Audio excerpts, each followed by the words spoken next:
Welcome to the Virtual Center for the Study of the Constitution and Civic Responsibility, an ongoing inquiry into American political origins and evolving institutions.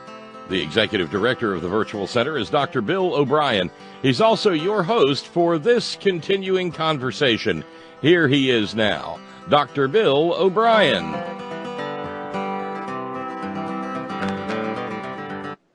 Thank you, Bob Kincaid, and welcome to a Monday edition of the Virtual Center for the Study of the Constitution and Civic Responsibility. Today is the 30th day of October, Halloween Eve, if you will. In the year 2017, it is an absolutely gorgeous fall day here in Appalachia, and I'm kind of guessing that it is throughout the country, much of the country as well. We've had a significant drop in temperatures. Woke up this morning with a few snow flurries on the ground and on the automobiles, and temperature below 30 degrees. And it looks like summer may really be over, although we're heading up, in the neighborhood of 50 degrees today. So it's just so clear and crisp out there. It's just an absolutely gorgeous day. I hope that everything is well with you, and I want to take this opportunity to thank you for not only tuning in today's program, but for your continued support of this program and of the Head On Radio Network and the efforts of Bob and Agnes and the folks at the Head On Radio Network to keep programs like this on the air. They're so very, very important. I think as we go along, we've mentioned this numerous times, but I think it's becoming very obvious that this alternative perspective is really significant. We'll probably get into a little bit of this in the course of today's program, indirectly. But I think I think the message will be clear at the time. Again, I do invite you to share your thoughts and your concerns, your ideas with our other listeners by taking the opportunity to join us and get on the air and give other people the opportunity to hear from you. If you contact Skype, go through Skype, Bob Kincaid Horn at Skype. Bob is in the studio and he'll be able to get you on the air pretty quickly. If you are a little bit uncomfortable about getting on the air and you would trust me to do it, then I'm more than happy to do that. If you'll just get your ideas down in an email and send them directly to me, and I'll do the very best I can to represent your point of view on the air, get your thoughts out there so people will have an opportunity not only to hear them and benefit from them, but also perhaps to react to them as well. My email address is waobrien906@gmail.com. That's waobrien, OBRIEN, 906@gmail.com. And all of that is lowercase, one word, no punctuation. waobrien906@gmail.com. I do also alert you to our Facebook page. We have a page, as many of you know. We've had it now for better than a year. A Facebook page devoted to the Virtual Center for the Study of the Constitution, and that's the address. If you go to Facebook and you type in the Virtual Center for the Study of the Constitution in the search box at the top of the homepage, you will be onto our Facebook page. And there are a number of postings there. A few of them, as we've mentioned previously, I've put on there and directed them to students in the class I'm teaching. But I've also heard from a number of folks who are not in the class who have enjoyed and found the postings helpful, beneficial, and enjoyable as well. So I invite you to do that. But in recent days, I've put a number of postings on Facebook, and in fact, it's in a couple of those that I'd like to base a good portion of today's program. But first, I'd like to touch on some of the issues and some of the news of the day. As you will recall, we were unable to present a program on Wednesday, and we were required to to not do the program because we had nobody in the studio to produce it. We had a schedule conflict in the studio, and we couldn't do the program. So we had to cancel it kind of the last minute, and those things happen, and I'm sure they happen everywhere. And as you know, we do not, and Bob and Agnes and the folks at Head On don't have the kind of personnel that can just jump in and fill in and all of that. We don't have that many people, stretched very thin, and so ultimately when there's a conflict of scheduling, like we had last Wednesday, we just basically have to forego production of a live program on that day. So that's what we had to do. So basically, a couple of the things that I wanted to address on Wednesday's program, we've had to hold until today. And of course, today, in the national news is obviously a big day because a couple of indictments have come down from the special counsel, from Robert Mueller's office. And as many people expected when the announcement came out on Friday that there would probably be indictments coming down over the weekend or first thing this week, many people suspected it would probably be Paul Manafort, and it was. And as you know, Paul Manafort was for a time director of President Trump's campaign in 2016, and actually he was head of the campaign for a lot longer than the president tries to suggest. That he was temporarily, just briefly, involved with the campaign. In fact, it was several months that Paul Manafort was directly running President Trump's election campaign. So, but anyway, it's going to be interesting because things are starting to happen now.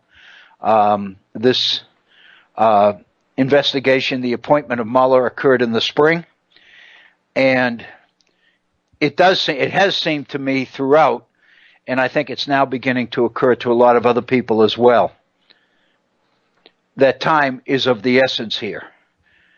Without getting into anything that I would necessarily have to back up, other than what we've already done in recent weeks here at the Virtual Center. It seems to me that time is of the essence for a lot of reasons, and one of them is the damage that's being done to the nation and to the political system under the current situation that we're facing. And I think some of it is because of the allegation and the potential charges and indictments coming down as part of it. It seems to me that what attention there is in Washington, official attention, is being focused as much on self-preservation of the administration itself as anything else. And I think our foreign policy is suffering, our domestic policy is suffering. I think this is an observation that a lot of people would probably agree with. We have also, as you know, been absolutely overwhelmed with the numbers of abuse cases, sexual abuse and harassment cases that have come to the fore since the case against Weinstein broke a couple of weeks ago. And since that time, a number of issues have come. I saw in this morning's New York Times that Mark Halperin has been terminated from NBC News as a result of not only allegations, but his own admission of sexual indiscretions made a number of years ago when he was at ABC News. And apparently he's not denied some of them, although he has kind of implied that the allegations against him may be a little bit more than he's willing to acknowledge. But at the same time, he does acknowledge indiscretion and has apologized for it and has tried to. But the situation and the case against him continues to grow as well. So there's no question we've entered into a new era in that particular issue, and I think it's very significant. I think that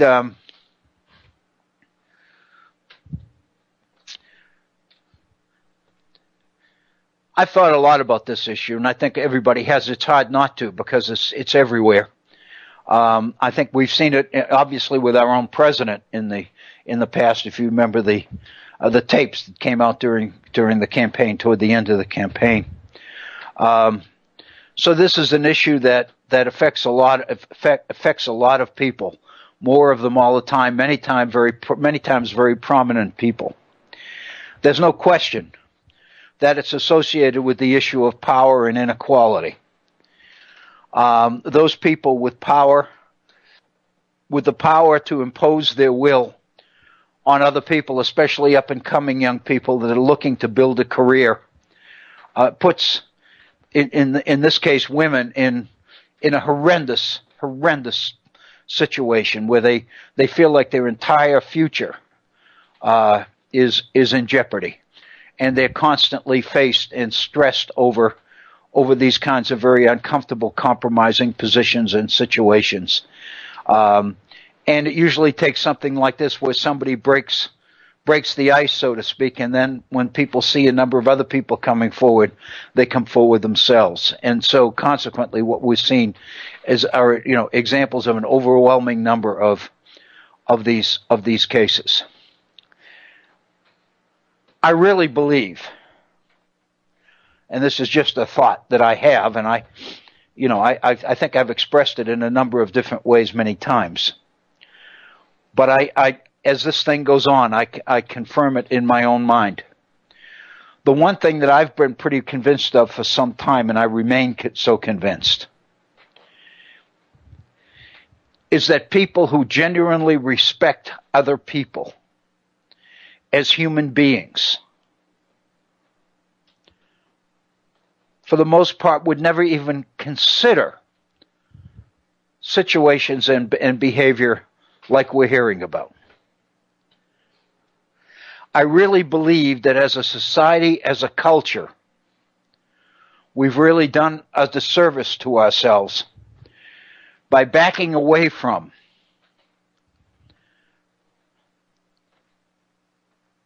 efforts and situations which speak to the humanity and the dignity of human life, all human life.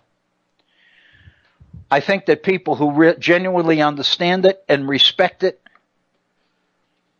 would never even consider abusing it in any kind of situation.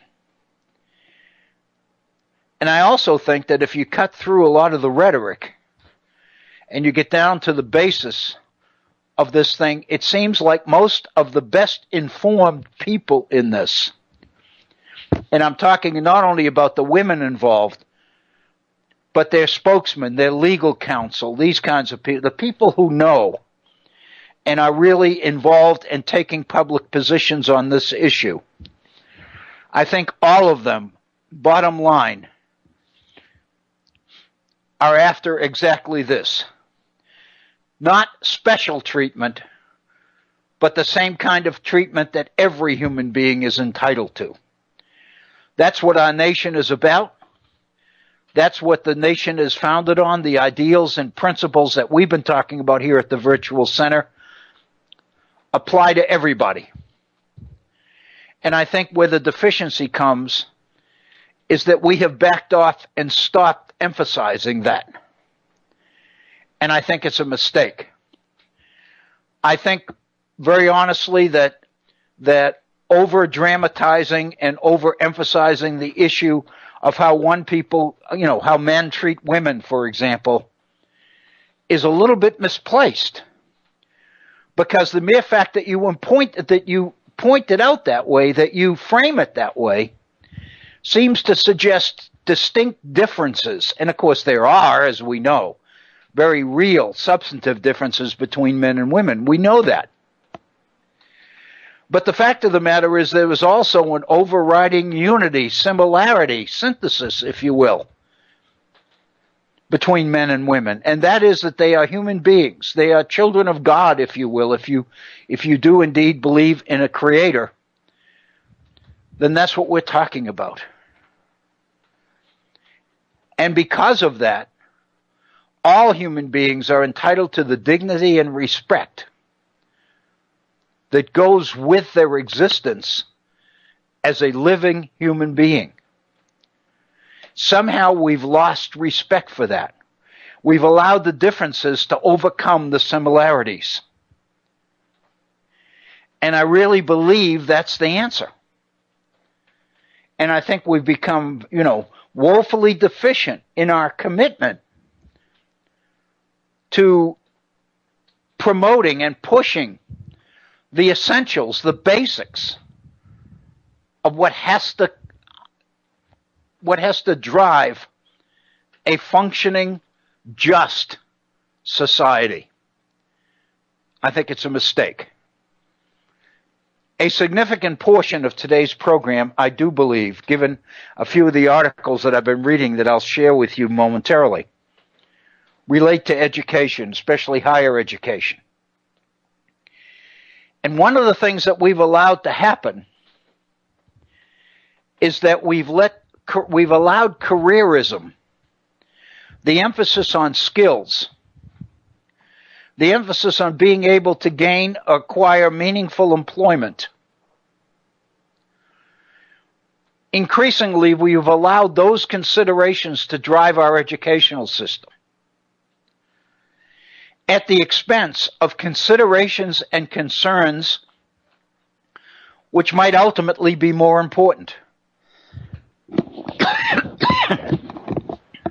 I think all of us can appreciate, in a society like the one we live in today, it's a little bit difficult to suggest to anybody that one's career, one's ability to earn a living, one's ability to care for family and family members and to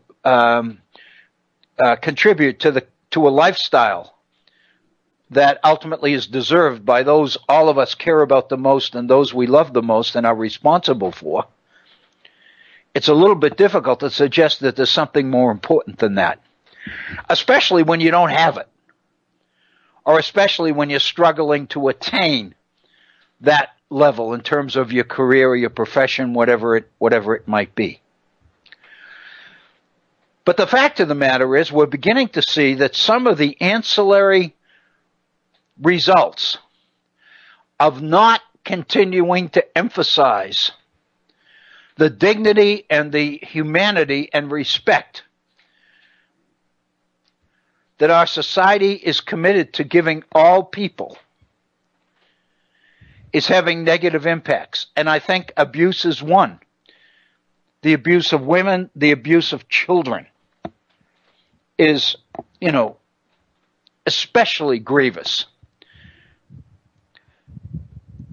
For those of you that might be interested in this, I spent quite a bit of time yesterday sharing this particular link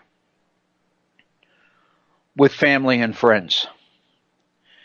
There was a feature article in Sunday's New York Times in the Sunday review session on a horrendous situation that has occurred in Ireland over the last 3/4 of a century, in terms of the number of children in Ireland who were born out of wedlock, whose mothers were not married. And because of the heavy influence of the Catholic Church on Irish society throughout this period, homes for unwed mothers and their children were created throughout Ireland. And there's a horrendous story about one of those homes in yesterday's New York Times. It's almost a novelette. It takes quite a bit of time to read. It's beautifully written, but it's horrendous. It speaks to the fact that the very, very brave woman who got to the bottom of this and dug up and did the research, did the legwork to dig up the real story and what was happening to these little children. In her research, she found that in this one home, 796 children, babies, were neglected, unloved, and allowed to die, never given a burial, These children, many of them were baptized. And under the teachings of the church and the government of Ireland, they were entitled to a funeral, and they never received it. In fact, many of the bodies were hidden in the dark of night in an abandoned septic tank. And that's where this woman found the remains. It's a horrendous, horrendous story. It speaks to the culture and the vanity of people and people's willingness to be so cruel to other people and unfortunately to do it in the name of God. It's a disgrace. It's moving. It's an insult to humanity. But so also are many of the other things that we seem to be addressing more and more frequently here in the Virtual Center and in other places as well. So if you look at that story in the New York Times, I think in yesterday's New York Times, it's the missing children of Chum is the word. The place is pronounced Chum, but the spelling is Taum. The missing children of Chum. Get yourself prepared if you start to read it. For one thing, you won't be able to stop until you finish it. It's a story that grabs you, that grabs your heart and won't let go. And it's a bit of a mystery, and it's written that way. As this woman, encounters obstacle after obstacle in her efforts to find out what happened to these children. And she continues to pursue it. It's absolutely an incredibly moving story. I thought it was very well written. And I spent, as I mentioned, quite a bit of time yesterday sharing it with my brother and other people, friends of mine that I thought would appreciate not only knowing about the situation, but also being exposed to the story itself. It's so well told, so well put together. But again, it's just one additional example that speaks to levels of inhumanity and treatment man to man that raises serious questions. And I think all of this stems back to the idea that we've allowed ourselves, for a number of reasons, we've allowed our education system to push these kinds of considerations, these kinds of priorities into the background, obviously from what's going on at tremendous cost. And so, anyway, these are just thoughts that I've had that I wanted to share. I obviously would appreciate hearing from folks if you have reactions one way or the other to any of these things. One of the other issues that I've been dealing with since we've been together here at the Virtual Center over the last week is the international situation, specifically in Asia, more specifically China, and more specifically the Communist Congress that met this past week in China and pretty much endowed the current Prime Minister of China with a status equal to that of Mao Zedong. I'm thumbing through my materials here, and on this particular issue, I have 3 or 4 issues today, and I don't know that one is any more important than the other necessarily, but this is the one I've mentioned. So this was last week, the 19th Communist Party Congress.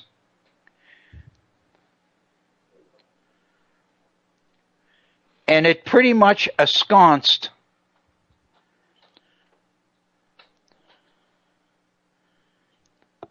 the current head of China, Xi, into a position equivalent to that of Mao Zedong. There's an article reprinted.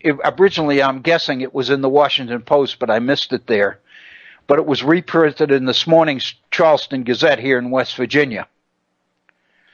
It's an article on China by Fareed Zakaria, who many of you, I'm sure, have seen on CNN and have been reading his columns. He's written for quite a while in publications like Newsweek. He's a regular columnist in the Washington Post.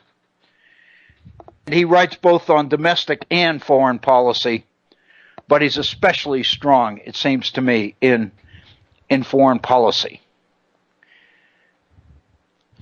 that really dominate the influence and dominate the list. The first one, of course, is Mao Zedong, who really was directly responsible for the ability of communists to take control in China in the first place in 1949. The second was Deng Xiaoping, who was prime minister, was probably given the most credit for taking the work of Mao Zedong and allowing it to come together and solidify and happen. Much of it unobtrusively. And I'm taking this directly from Zakaria's column that I mentioned, that is available in today's Charleston Gazette, wvgazette.com, for those of you who might want to look at it. But I also think if you go to the Washington Post, you could probably find it there because there's no question it's a reprint. Deng Xiaoping had stressed during his years in power in China that China must be humble and modest in its foreign policy, in its interactions with other nations of the world. And this particular quote says it all. China must hide its light under a bushel and bide its time, Deng said. As became clear in last week's 19th Communist Party Congress in China, China clearly, under its current head, is now moving into a new phase, if you will. President Xi is now talking about China taking center stage in the world. And the rest of Zakaria's article deals with the strides and the positive expressions of influence that we are seeing in contemporary China. But Zakaria's whole theme is, as much as the rise of China, what we are seeing is decline of the United States. We are seeing China moving in and replacing the power vacuum created by the foreign policy priorities and actions in the 10 months that Donald Trump has been president of the United States. The leadership and position in the world which the United States has been moving to establish throughout much of the 20th century, especially since the end of World War II, and into the beginning of the 21st century, the United States had reached the point, with international agreements and all the rest of it, it seems to me the United States had reached the point in the world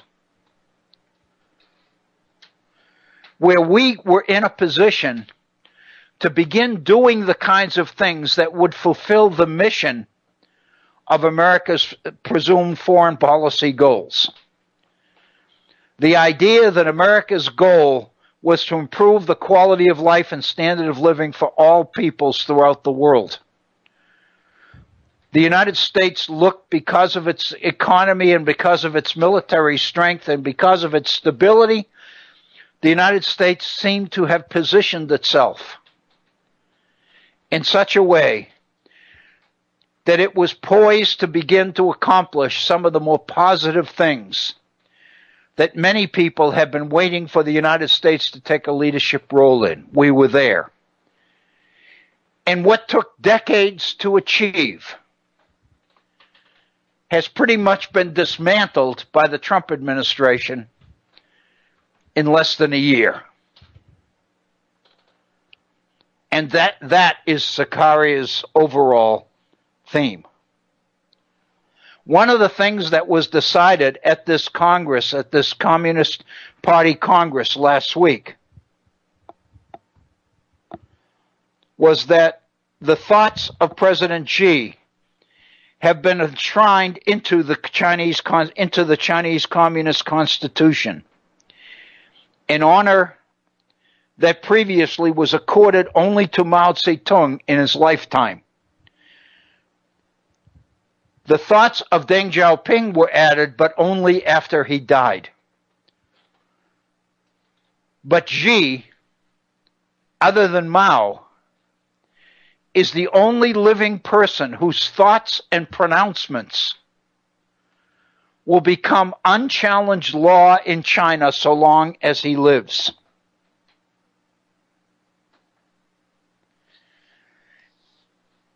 China has publicly announced last week that its mission, its goal, is to become a major player on the world stage.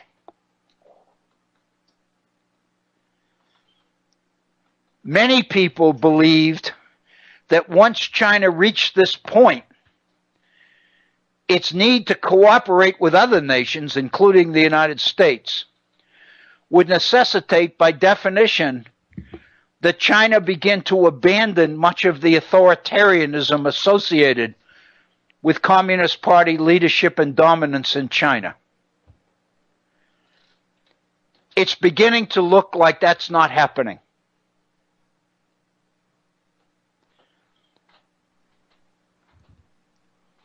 China remains authoritarian. On the other hand, in the areas of climate change, trade, North Korea, China clearly has become much more cooperative with other nations of the world. China has become the third largest funder of the United Nations, second largest contributor to the United Nations peacekeeping budget.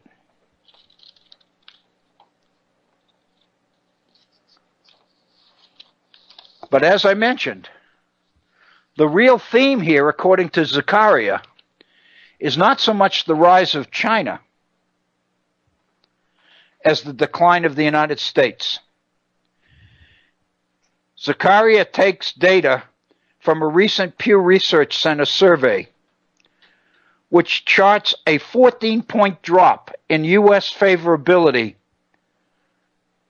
from more than 30 of the countries polled. This is specifically from Zakaria. Countries like Australia, the Netherlands, even Canada now have a more favorable view of China than they do of the United States. Countries surveyed, Germany, Chile, Indonesia, have greater confidence in the leadership of Xi than in the leadership of Donald Trump.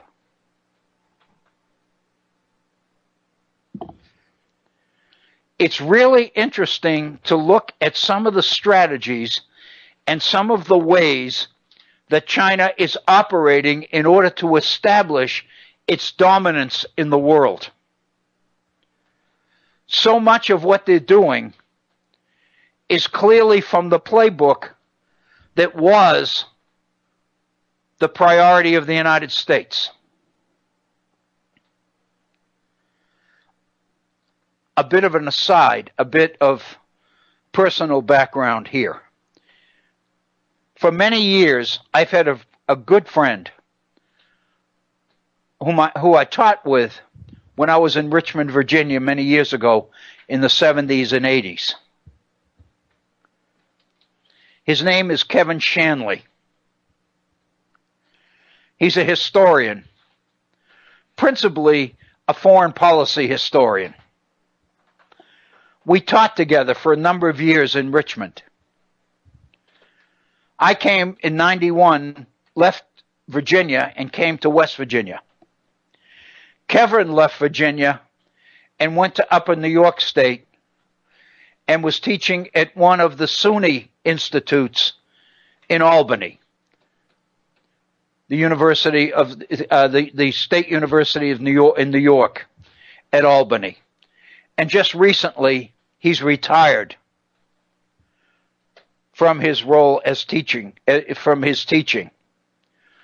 But he remains very active professionally. He continues to write.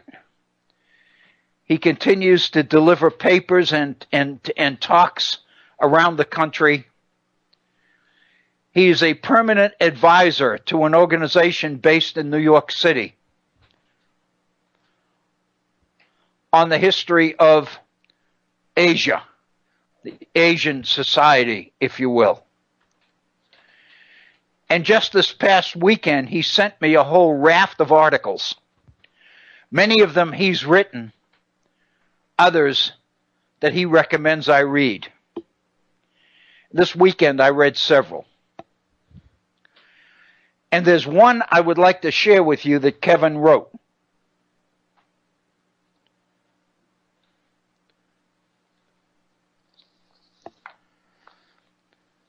The title of this, written by Kevin Shanley, is China's Imperial Overreach. And Kevin is addressing President Xi Jinping's tenure and the high ambition that he has not only for himself but for China under his rule. He calls it the Chinese dream. A critical element of Xi's strategy to realize the Chinese dream is a program called One Belt, One Road, OBOR, One Belt, One Road, where China is investing in the infrastructure projects in nations throughout the world. His ultimate goal, bringing these countries into China's political orbit. The scope, Kevin Shanley points out, the scope of the OBOR program is massive. And obviously it speaks to the size of the size and growth of China's economy. I've heard of this, but I had no idea until I read Kevin's article that the size of China's OBOR program, its One Belt, One Road program of infrastructure contributions in countries throughout the world, is 12 times the size of the Marshall Plan at the end of World War II. Stop and think for a moment about what that implies. In our history books, there's no question that America's decision to rebuild Europe at the end of World War II, in what became under Truman the Marshall Plan, created in the late 1940s and named after George Marshall, was a huge investment in the rebuilding of Europe. Recognizing, of course, that a stable, vibrant Europe was critical to the future success, the continued success of the United States. Because all of this recognized the global nature of America's economic aspirations. We could not go it alone. That's the assumption that drove this whole plan. We could not continue to prosper as a nation so long as Europe remained on its knees, its economy destroyed, as was the case immediately after World War II. There are also ideological implications of this as well, as we know. The basic premise or the basic belief that peoples and countries that are hurting are much more susceptible to the appeal of communism. If we really wanted to stop the spread of communism, then what we had to do was take on the rebuilding of the world economically, believing that nations, peoples who are economically positive, economically stable, find it much easier to resist the temptation of international communism. So the best way to stop the spread of Soviet communism after World War II was to basically rebuild the infrastructure of the world, of the developed world. And we did it. And the poster child of that effort was the Marshall Plan. The program that China is currently engaged in, its One Belt, One Road program, is 12 times the size of the Marshall Plan. It's important to recognize, of course, that more than 60 years have passed since the Marshall Plan was created. So obviously inflation has set in, and the dollars of today don't match the dollars at the time of the Marshall Plan. Be that as it may, however, 12 times the size of the Marshall Plan is extremely significant. China is building dependence of other nations on its resources, on its ability and willingness to extend low-interest, long-term loans that these nations and peoples can use for their own development purposes. And the implication, of course, of China's whole strategy is it's going to pay off in allies.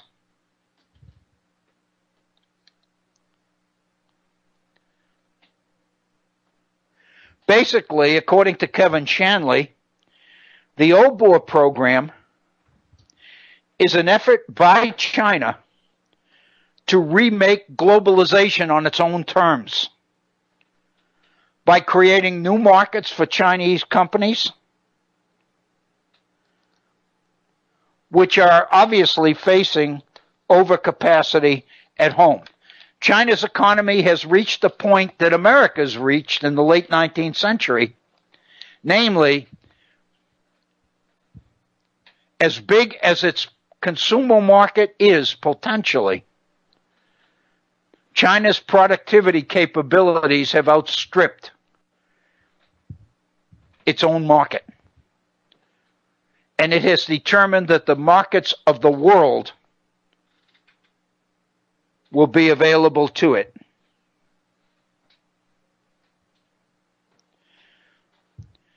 Shanley points out that one other thing that I didn't know either. Those of you listening may have known it. I didn't. China bought the Greek port of Piraeus for $420 million and has made like purchases in Pakistan and other places throughout Asia.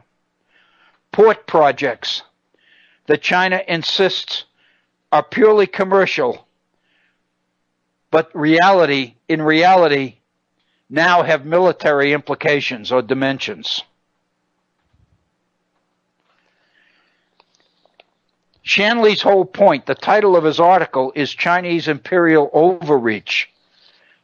Shanley believes that China may be moving a little bit too aggressively, a little bit too fast for its own economy. But the fact of the matter is it's doing exactly what the United States did in the late 19th century and what the United States did in a big way after World War II. It's basically funding the rebuilding of the world. In the process, it's building a relationship, an interdependency between China's economy and the nations of the world, which is going to be hard to challenge. This never could have been done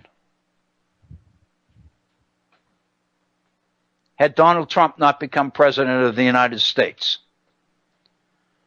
Donald Trump's America First policy, his Make America Great Again policy, his decision to withdraw from international organizations, international commercial organizations, not only rejecting the TPP, but actually right now on the cusp of pulling out of NAFTA, his decision to pull out of the Paris Climate Accords, his decision to take on and antagonize many former commercial partners of the United States is having a clear impact. It's creating areas into which China is more than willing and able to move.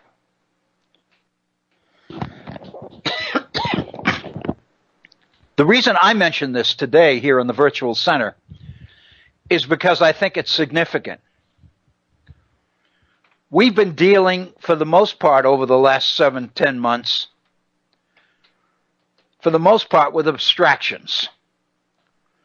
We've been talking about the priorities of the Trump administration and what might happen if these priorities are ever implemented, if they become in fact. That what the United States, taking a step back from its leadership role in the world, would create would be a power vacuum, which would create opportunities for nations like Russia and China to move in. Some of the data that we've just looked at suggests that China was more than ready to take advantage of this opportunity. Going back to the very beginning of today's program, with the indictments of Manafort and the potential implications of these indictments and the consideration of time as being such an important factor, it seems to me that if anything's going to come of all of this situation, all of this investigation, this, as President Trump calls it, this Russian thing, it needs to come fast. Because the slower and the longer this investigation takes, the longer Mueller takes in this investigation, the more damage, international damage, this administration is creating. Everybody obviously is looking askance at the North Korean situation, frightened to death. Now that indictments are on the table, we're dealing with a president that has already established a pattern of diversion, of creating things to detract attention away from things he doesn't want attention to be focused on.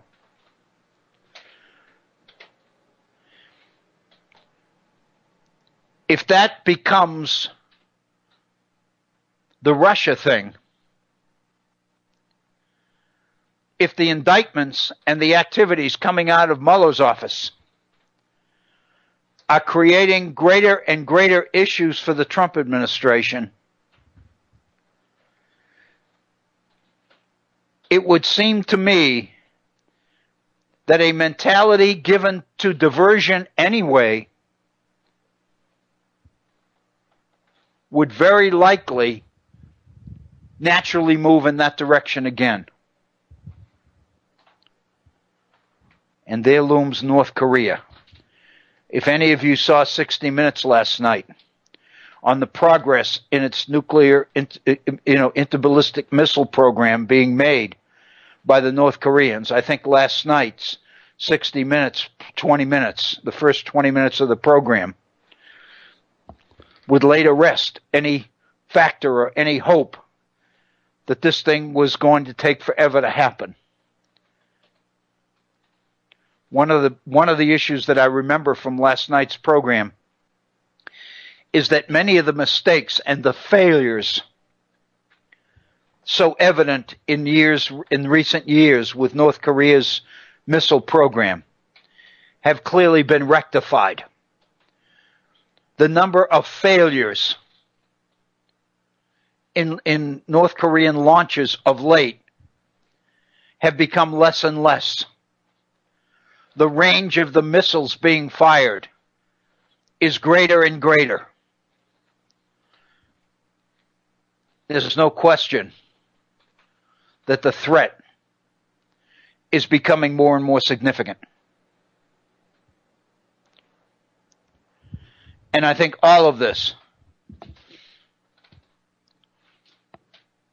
in light of the indictments coming out of Mueller's office, become extremely significant.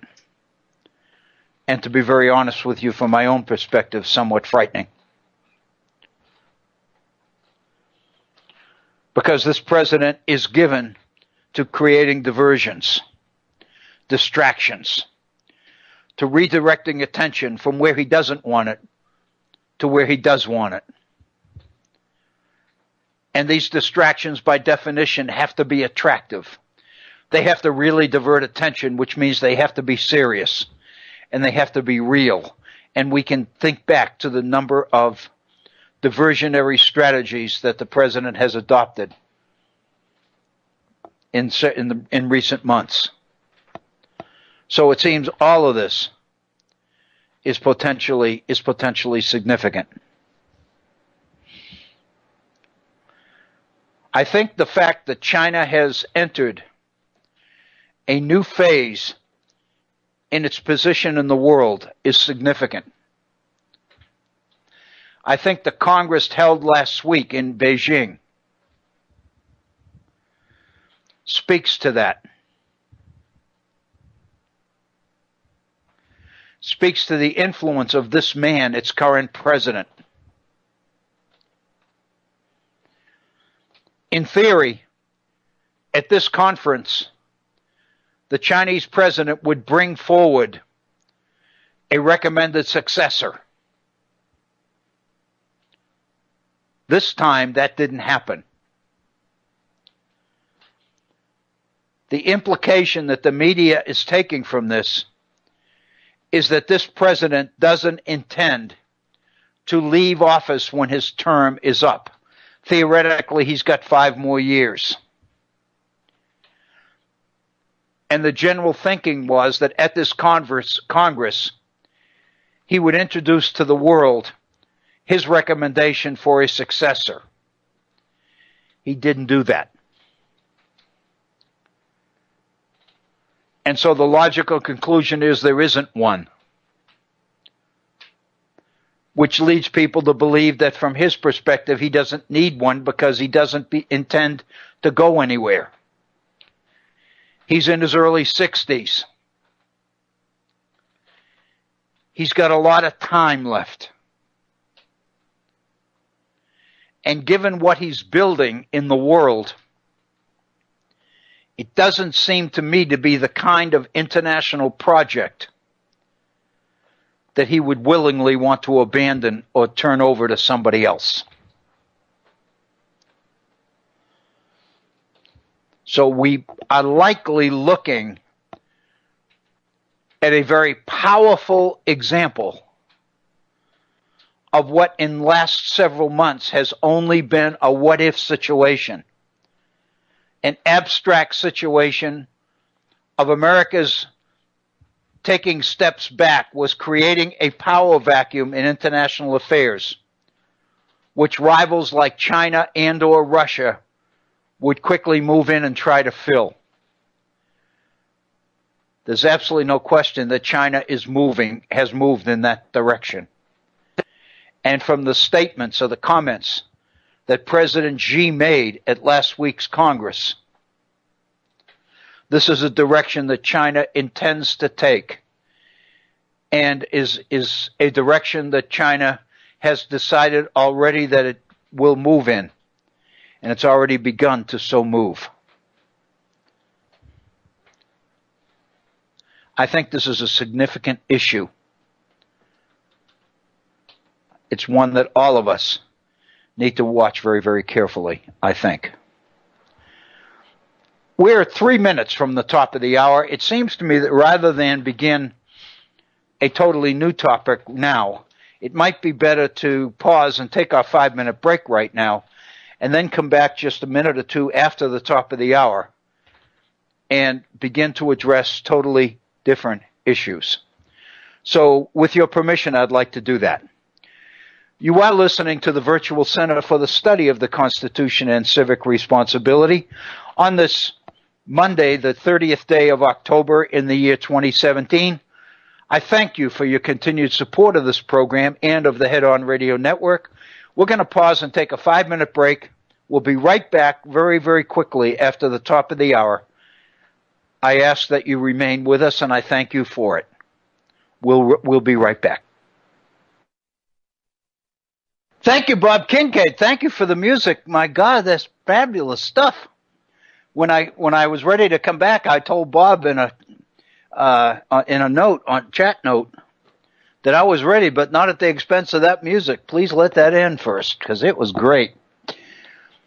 If you are just joining us, welcome to this Monday edition of the Virtual Center for the Study of the Constitution and Civic Responsibility.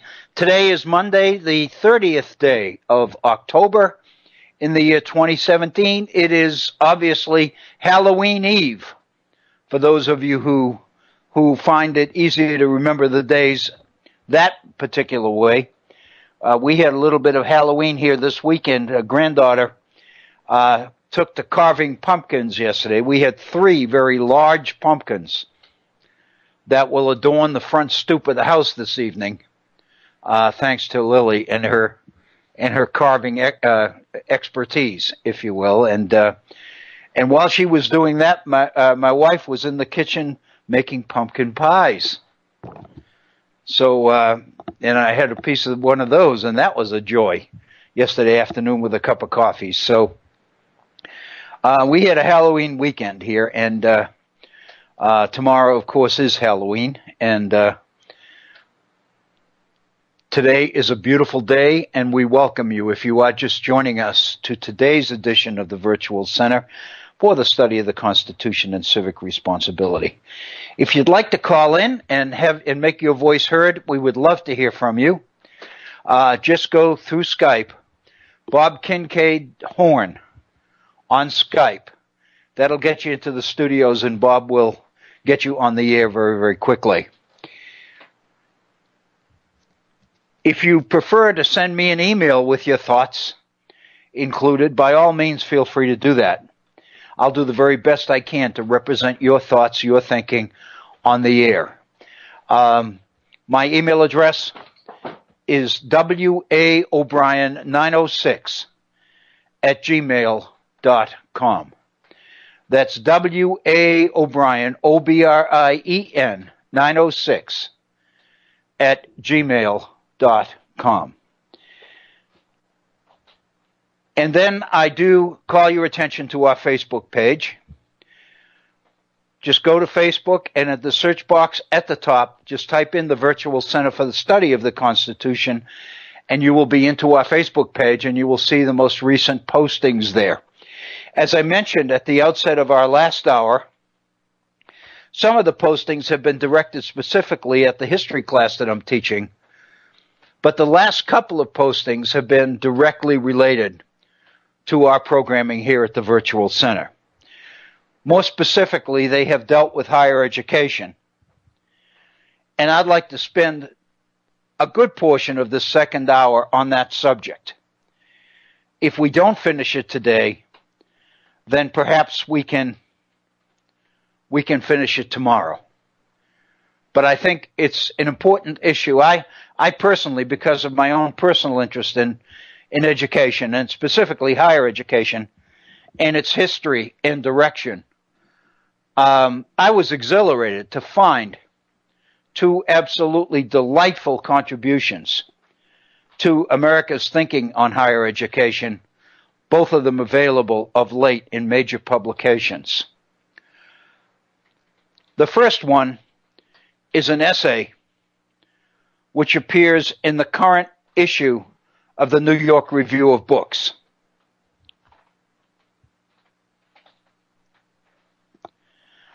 The author is a novelist, Marilynne Robinson.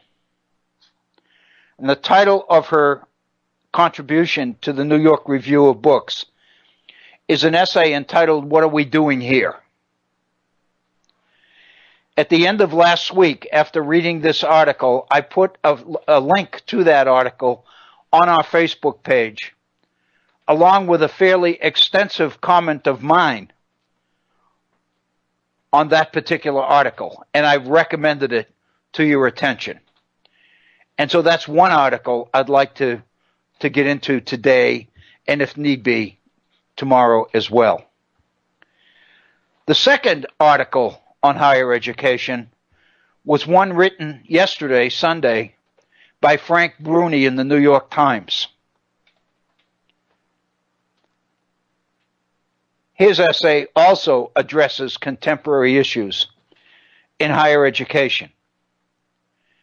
I copied the link to that article and put it on our Facebook page, along with a fairly extensive comment of my own on Bruni's article. Those two are issues that I'd like to address for a good portion of our program for the rest of this hour and into tomorrow if necessary. Before we do that, however, I wanted to call your attention to a piece that appears in today's New York Times by David Lenhart on the tax reform bill in the making by Republicans and President Trump. So far, the only thing we have are outlines and gestures as to the direction that the president's tax reform initiative is taking. I use the term tax reform very advisedly because the implication of the word reform is that it's positive. In my own mind, I think that raises some serious questions as to whether it's positive or not. But I would say that the president's determination consistently to refer to this as tax reform, given the positive nature of the word reform, is significant. This is part of the administration's effort at spin to sell a program to the American people under the heading of reform, which I would suggest really doesn't constitute reform at all. But on that one, I think we'll have to wait and let you make up your own mind. I've made up mine, obviously. But I do call your attention to David Lenhart's column in today's New York Times because he addresses specifically what we know about the tax plan taking shape among Republican leaders in the Congress of the United States. It's very important to recognize the politics of this. First of all, the vote on a budget last week, which is the first step toward tax reform. You can't reform the tax system until you have a budget. And last week we did get the makings of a budget. It's significant, however, that there were 20 Republican votes against the proposal. It barely passed. And in the minds of some people, and David Lenhart is one, to him that seems to bode ill for this tax cut package that's coming down. And he makes mention of the fact that the administration is adamant in referring to it as reform for the political reasons I've already suggested. Reform is a very positive term. And in the fact of the matter is, in a few areas, it does seem to suggest reform. One of the things that Republicans are considering here is reducing the number of tax brackets, making it much easier for average citizens to fill out their own tax form. I don't think any of us have problems with that. I think it's significant that in order to take advantage of the loopholes in the tax laws, which create or give us deductions, most of us have been forced to employ CPAs, tax services, in order to complete our income tax, because few of us understand tax law well enough to do our own income tax forms. In other words, few of us can figure out how much tax they owe because of the complications of our tax laws. This is unfortunate, but I think we've mentioned before it's not accidental, because these loopholes have been created principally by the very people best able to take advantage of them. And those are the very wealthy, corporate interests who employ their own tax attorneys, who are able to recommend tax legislation, amendments to the current tax laws, and then immediately move their employer into taking advantage of those loopholes once they're created. But for most of us average citizens, we don't know what they are or how to use them. And so we're forced to go to the H&R Blocks of the world in order to have our income taxes done. And the fact of the matter is, and this is a reality, the complications of our tax laws have created a whole new industry in this country, which is comprised of those people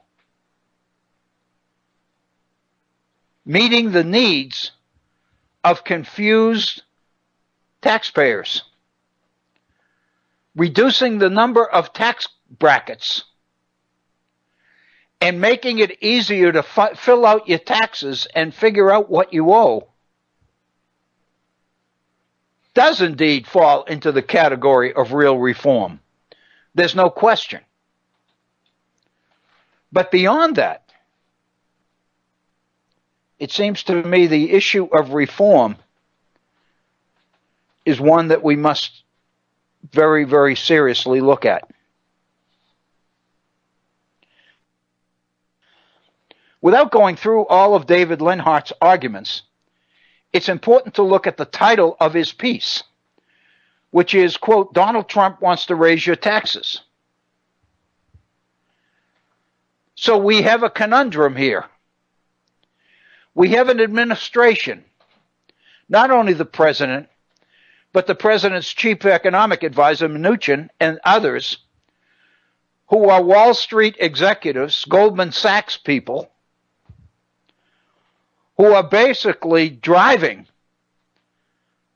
the creation of this tax legislation. I think all of us realize that the major threat is that corporations, the big guys, are going to be the ones who get most of the advantage of this. For some time, the administration has been challenging that and instead emphasizing that their tax plan is going to be beneficial to the middle class, working Americans, small businesses, etc. In essence, the administration is hell-bent to drive home the message, A, that this is reform, and B, that it benefits the middle class more than the wealthy, more than the upper 1%, the top 1%, more than corporate America. But it's clear already, even though we don't have all the details, that that is not true. In fact, week before last, in an interview, Mnuchin made the point in response to a question about corporations and the upper brackets getting most of the benefits of the tax reform program being put together. Mnuchin's response was, it's very difficult to create tax law without benefiting the wealthiest people most of all, which, in effect, is his admission that people's allegations and insinuations about the current tax law are indeed on target. That's the first thing that I would suggest to you. The second thing is the chart put together by numbers from the Tax Policy Center on the implications of the tax plan currently being discussed and what it will mean for different categories of Americans. First of all, it's important to mention that this tax cut, this tax legislation, is not only impacting the country's economy immediately, but long-term as well. What Lenhart includes in his article is a chart. And that chart presumes that if this tax legislation, as it's being discussed now, becomes law, and of course it's really questionable right now as to whether Republicans in the Senate have the votes. Paul Ryan has assured Mitch McConnell that if the Senate passes this, he'll also make sure that the House passes it as well. All of this, it seems to me, makes next year's midterm elections extremely significant. But that's another issue. Lenhart's article establishes two categories: what the impact of this tax legislation will be on people now, and what it will be on those people 10 years from now. In other words, what is the immediate impact of the legislation being considered, and what is the long-term implications over the next decade? I have to give you the breakdown because I believe that the vitality, the power of Lenhart's entire article is contained in this chart. And here it is. If the legislation is passed this year, its immediate impact is going to be as follows. Those earning between $20,000 and $30,000 a year, those whose income falls into the $20,000 to $30,000 range, will see a 3% increase in their taxes. Those making between $30,000 and $40,000 a year will see a 6% increase in their taxes. So again, $20,000 to $30,000 a year, 3%. $30,000 to $40,000 a year, 60%. How about those making $40,000 to $50,000 a year? 9% increase. Those making between $50,000 and $75,000 a year, 13% increase. Those Americans making between $75,000 and $100,000 a year, 17% increase. $100,000 to $200,000 a year, 25% increase in taxes. $200,000 to $500,000 a year, 36% tax increase. Here's where it gets interesting. Immediately then, if the laws passed in 2017, the immediate impact is going to be a 3% tax increase on those making $20,000 to $30,000 a year, 6% increase on those making $30,000 to $40,000 a year, 9% increase on those making $40,000 to $50,000 a year, 13% increase $50,000 to $75,000 a year, 17% increase $75,000 to $100,000 per year, 25% increase $100,000 to $200,000 a year, 36% increase on those Americans earning between $200,000 and $500,000, $500,000 a year. But now if you keep going up, what about those who earn between $500,000 and $1 million a year? Their tax rate will go up 20%. So in other words, if you make $100,000 to $200,000, your taxes will go up 25%. $200,000 to $500,000, your taxes will go up 36%. But $500,000 to $1 million, your taxes only go up 20%. Those who make more than $1 million, their taxes will increase 6%. Those making more than $5 million, 3%. What that means then is that when critics of this particular tax legislation argue that it's principally going to benefit the richest Americans, this data from the Tax Policy Institute suggests that they're absolutely correct.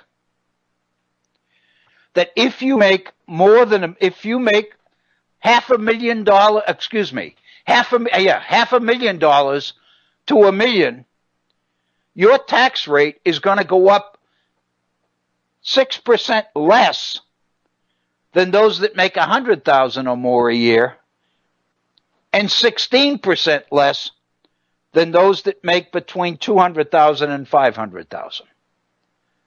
So clearly, the upper income folks get the biggest break.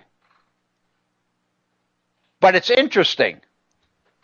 The taxes in all these categories go up.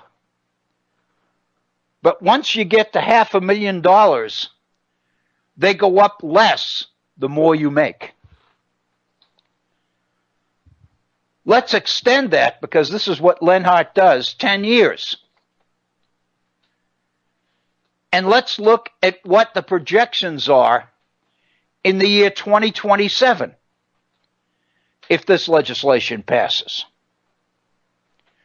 This is something astounding. Let's begin at the bottom. And this, we realize, is not the bottom. But the bottom of income payers, yes. Those who make between $20,000 and $30,000 a year will see an immediate tax increase of 3%. In 2027, that increase will be 15%. $30,000 to $40,000 a year, 6% increase now becomes 18% increase 10 years from now. 40 to 50,000, 9% now, 23% in 2027. 50 to $75,000 a year, 13% now, 24% 10 years from now.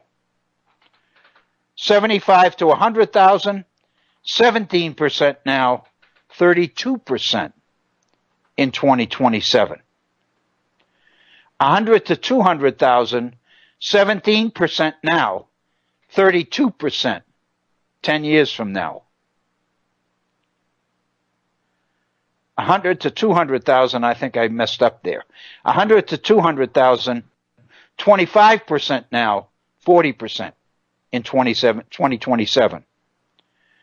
200 to $500,000 a year, 36% now, 58% 10 years from now. But once you get to $500,000, the increase begins to become less and less. Those people who make between $500,000 and $1 million will see a 20% increase now, 28% 10 years from now. So the increase they see over the next 10 years is going to amount to only 8% tax increase. Those who make more than $1 million, 6% now, 8% by 2027. And those who make more than $5 million now, 3% now, the same 3% 10 years from now. So what this suggests is that for most Americans, this tax plan, as it's currently being envisioned, is going to raise most people's taxes. But the raise that they see now is going to be nothing compared to what they see 10 years from now. Now the question, and this is covered in Lenhart's article, I recommend it. It's in today's New York Times in the opinion section. David Lenhart, the title is Donald Trump Wants to Raise Your Taxes. Where is the tax increase coming from? Because it looks on the surface like it's a tax reduction. Let me give you an example. The personal deduction that everybody gets, which is currently now $12,000 per single payer. If you're a single American, working American, when you do your income taxes, you're allowed to take $12,000 deduction, personal deduction. Under this plan, it's going to double. You'll be able to take a $24,000 deduction. And if you're married and have a family, obviously that goes up proportionally. So then the question is, how is this a tax increase? It's a tax increase because of the deductions that many Americans will lose. Among the plans being discussed are the elimination of the provision where you can deduct your state and local taxes from your federal income taxes. The way it is now, what you pay in state taxes is a deduction on your federal tax. And they're talking about eliminating that deduction. It's going to hurt in many states. But in the high tax states like New York and California and Massachusetts, it's going to be devastating because the state taxes are so high. City taxes in places like New York City and Boston are so high that to eliminate that deduction is probably going to wipe out a good part of the doubling of the standard deduction.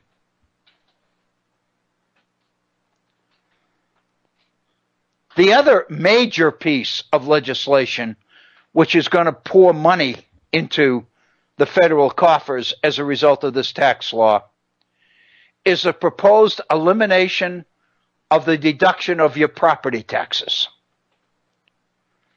As those of you who own property and deduct your taxes on your payments on your mortgage from your federal income taxes, eliminating that deduction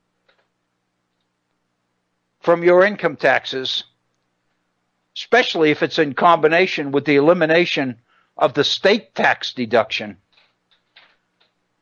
is going to more than wipe out the doubling of the standard deduction. So there's no question that those at the very lowest end of the tax-paying spectrum are liable to see small decreases in their taxes.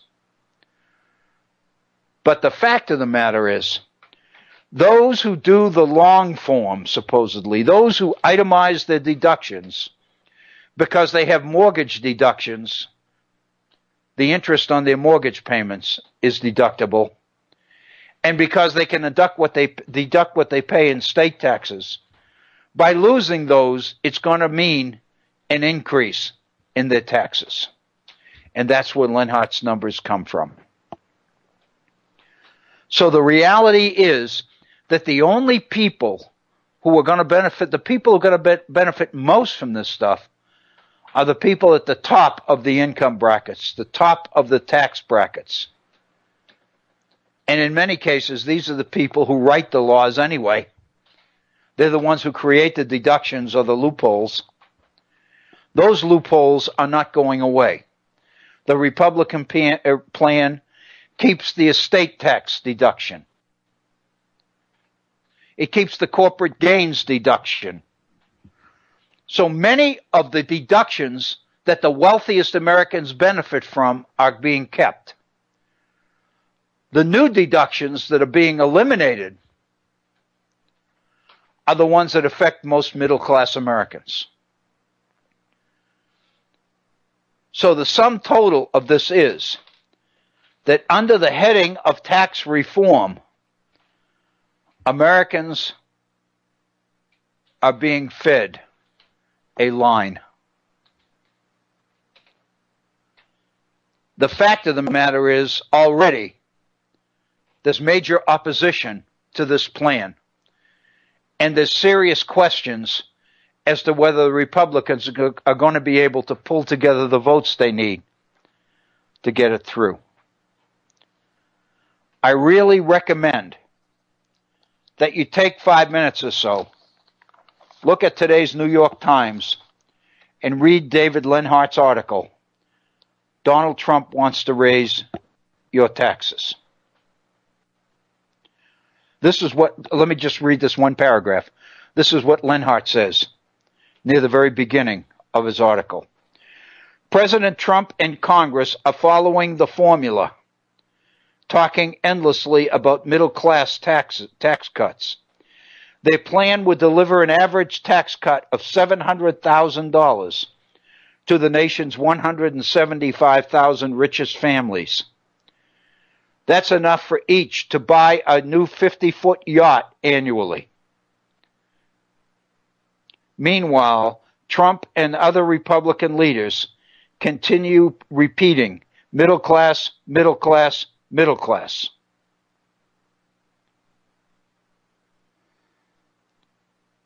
Trump's plan, Lenhart says, would not actually cut taxes for many middle-class families. It would raise them, and that's the chart we just looked at. These families are in the minority, yes, but there are a lot of them. About 17% of the households earning between $50,000 and $150,000 a year would see their taxes rise immediately, according to the only rigorous analysis so far by the Tax Policy Center. Among households earning between $150,000 and $250,000, the share is about 35%, and these numbers would grow over time. This is an article all of us need to read. But more than that, we do not need to just despair over what we read. We need to take some action to try to do something about it. We need to contact our representatives in Congress and in the Senate. We need to do everything we can. Here in West Virginia, our two senators are Joe Manchin and Shelley Moore Capito. I don't know why I keep saying Sheila. Shelley Moore Capito. She's a Republican vote. He's a Democratic vote so far. I say that advisedly, but that's a program for another day. But Capito, Shelley Moore Capito, is a Republican. If she could be persuaded to vote against this, given the projected close nature of the vote, it's very likely that her negative vote could prove very, very meaningful.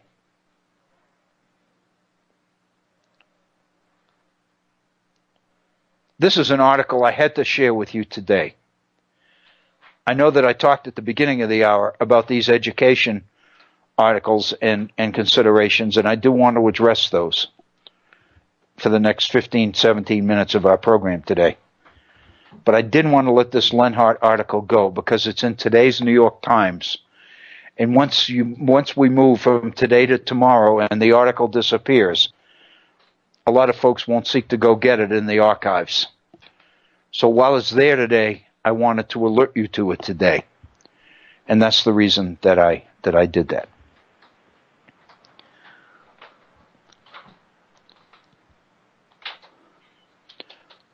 As I mentioned at the beginning of the hour, there are two pieces that have appeared since the last time we've been together here in the Virtual Center on Higher Education.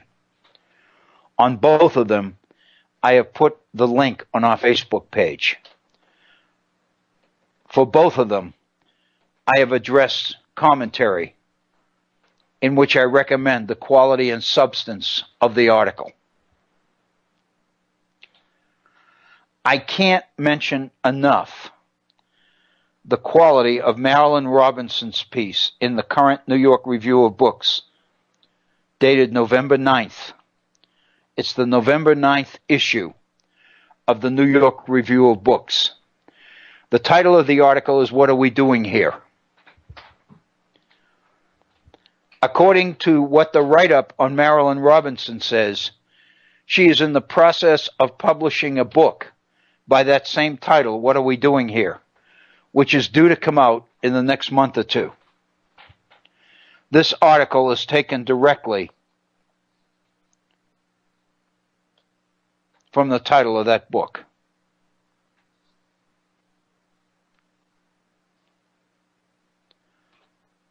The article is a defense of the humanities.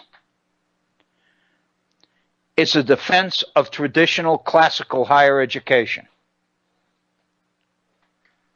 That alone, as I said on Facebook, drew my attention.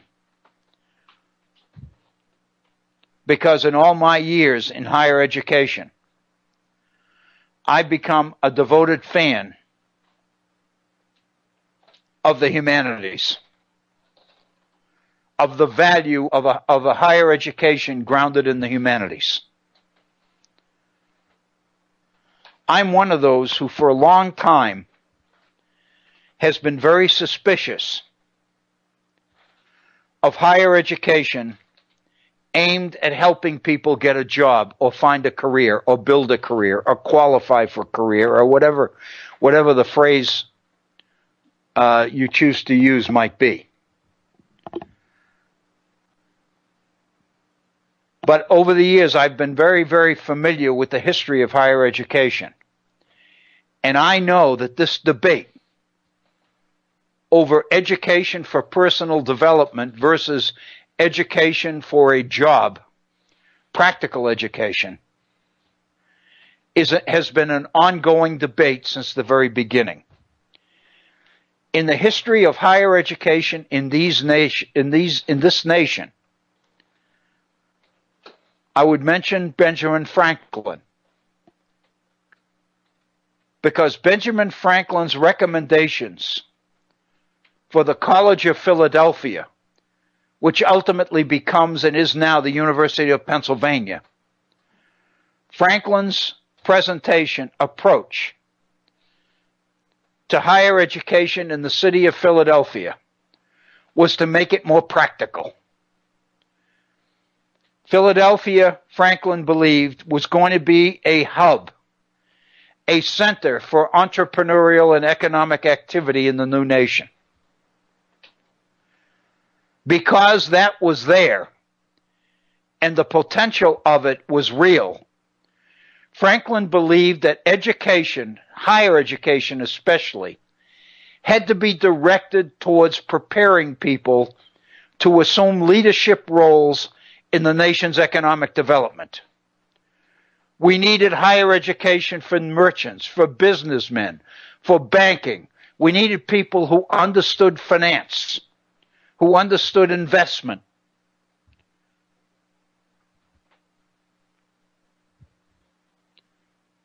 Basically, Franklin believed that higher education had to be directed towards the needs of society's movers and shakers.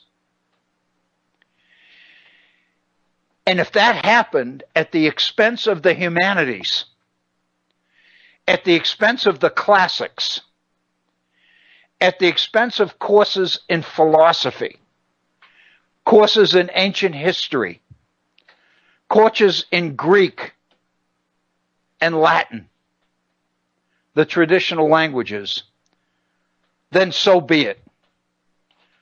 Because Franklin believed that this more traditional classical education was not practical enough in a vibrant, growing economic environment like colonial and early American Philadelphia.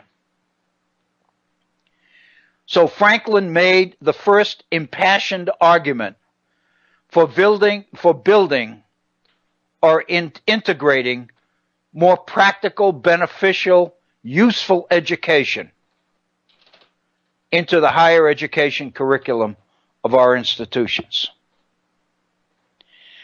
And as entrepreneurialism, as capitalism began to emerge in the new nation, by the time we got into the early third of the 19th century, we are beginning to see the clear beginnings of economic development and economic vibrancy develop within the emerging United States.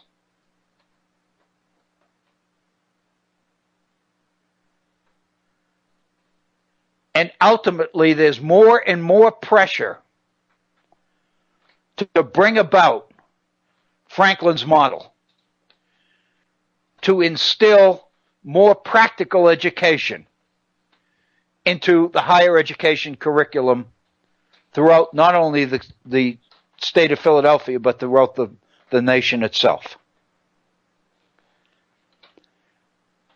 In 1828, the faculty of Yale University, and this is the famous Yale Report, and you'll recall that we have devoted entire programs here at the Virtual Center to the Yale Report. In response to this effort to make higher education more practical, more useful, the faculty at Yale is asked to study the curriculum priorities at Yale and to make recommendations. And in 1828, in the famous Yale Report, the faculty of Yale University makes its pitch for retaining the classics and for not falling for turning the undergraduate curriculum into a business-oriented educational experience. The Yale faculty argued, and I'm just summarizing here, I don't have the document in front of me, but the Yale faculty argues that the purpose of undergraduate education is not to provide the quality professional education that young up-and-coming entrepreneurs are going to need. The purpose of the undergraduate curriculum is to create the foundations for a professional education to follow. In other words, the Yale faculty is arguing if you want a curriculum tailored to the needs of business, then make that the graduate level education. But don't impose it on the undergraduate curriculum. The purpose of the undergraduate curriculum, the Yale faculty says, is to educate people for their own personal development, is to create the kind of foundation upon which you can build a professional education to follow. And so their Yale report is a major effort to defend the classics, to defend foreign languages as a key part of the undergraduate curriculum. And the principal thrust of their argument is that the purpose of an undergraduate education is not to teach young people what they will need in order to make it in the world. The purpose of an undergraduate education is to teach people how to learn, how to become self-learners. It is curriculum-driven undergraduate education. The purpose of it is to build the kind of skills, academic skills, intellectual skills, necessary so that young people will have what they need in order to educate themselves as they encounter various challenges in life which require them to master it.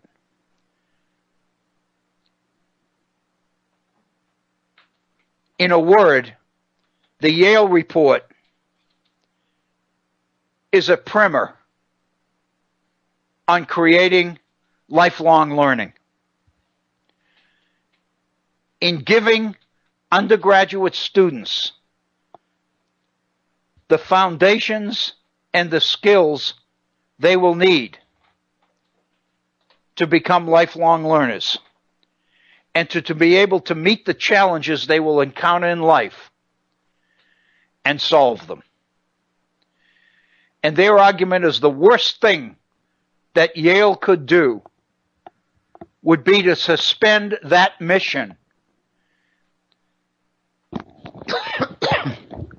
and replace it with an education whose purpose is to teach professional education, to turn out entrepreneurial professionals,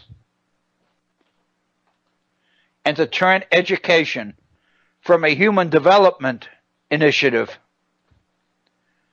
into a career-focused, skills-based initiative. One of the things that I've talked about frequently here on the Virtual Center in relation to this issue is the extent to which this age-old debate between education for personal development versus education for career, useful education, has changed over time.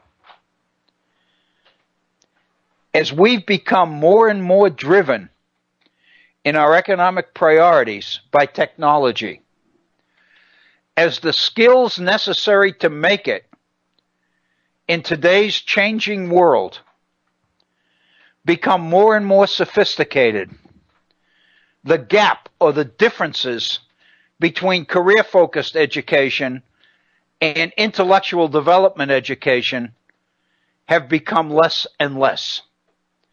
The gap has disappeared. And I believe that what we've reached today is a point where the two have met. And we're educating people for academic success and help in self-development is indeed skills development as well. That academic skills, intellectual skills, and workplace skills in today's world are pretty much the same. Employers talk all the time about ideal employees being those who can master new skills, who can learn new things. Gone are the days when a person would enter a career and stay in it until they retired. What we are confronting today is a workforce, a professional workforce, where people are going to be confronting career changes 4 and 5 times in their working lives. They're going to have to shift from being able to do well what they currently do into learning new skills and becoming proficient in totally new skill demands. So they must be flexible. They must be, the word that is often used is facile.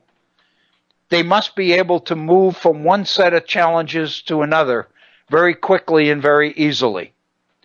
They can't afford to allow themselves to be grounded or anchored in one particular skill set because the world is changing too fast. Technology is changing too fast. We need people who can keep up with it.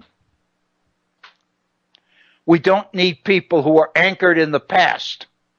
We need people that can continue to move forward in the future. But the fact of the matter is, those are the same kinds of intellectual skills that have always driven humanities education. The ability to be critical. The ability to read between the lines.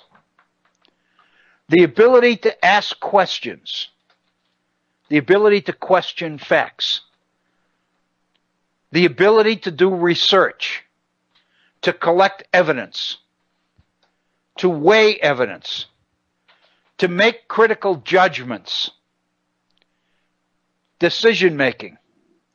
Problem solving.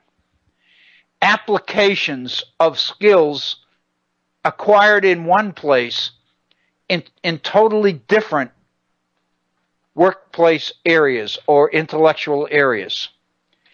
In other words, the degree to which skills can be transferred from a situation which is familiar into one that is not. The ability to do coding.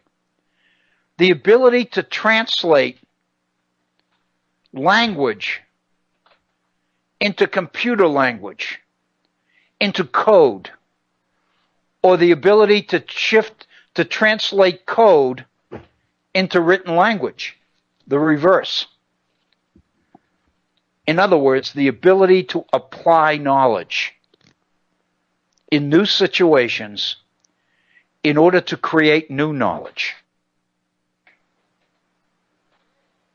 The similarities between the skills of the workplace, the demands of the workplace, and the intellectual skills necessary for success in the classroom have become very much the same skills. Consequently, the challenge for higher education has in effect become cleaner, become much more easy to define and focus. The problem is that many of those in higher education don't really see that, I don't believe. They're stuck in the past. They continue to look at education as the difference between getting a job and becoming intellectually gifted or skilled. They don't see any kind of meeting of the ways of those two challenges. That's what we're dealing with in today's higher education world. And so far in this country, I don't believe we're dealing with it. We're not dealing with it very successfully. And in the past, when we've addressed this issue or raised these questions, we've done so with the idea of trying to better prepare our young people for the challenges of a changing technological world. And I think that's what we're continuing to do here in some of these. We've got about 3 minutes left in our program today, and I don't want to go into anything totally different. But let me make a recommendation. In preparation for tomorrow's program, which, by the way, since it's Tuesday, will begin 30 minutes later than today, we'll be beginning at 1:30 p.m. Eastern Time tomorrow.